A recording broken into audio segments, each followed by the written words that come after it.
Maharashtra police आयुक्तालय अमरावती शहर यांच्या गुन्हे शाखेने दुचाकी व चारचाकी वाहनांचे सुटे भाग करून त्यांची विक्री करणाऱ्या व्यावसायिकांवर मोठी कारवाई केली आहे।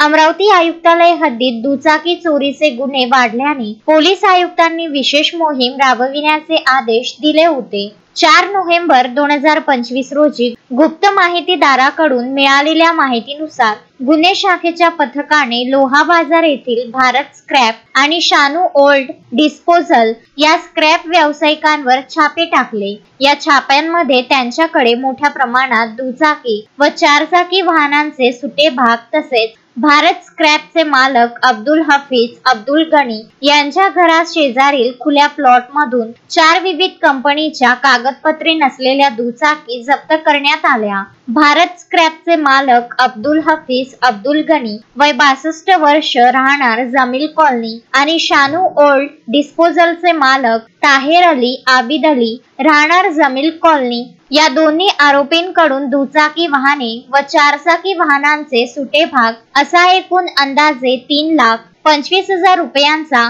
मुद्देमाल जप्त करण्यात आला असून कायदेशीर कार्यवाही सुरू आहे। स्क्रॅप व्यावसायिकांनी खरेदी विक्री करताना मालाच्या कागदपत्रांची शहानिशा करावी आणि त्या संबंधीचा अभिलेख अद्ययावत ठेवावा असे आवाहन पोलिसांनी केले आहे। शोएब खान, विदर्भ न्यूज, अमरावती।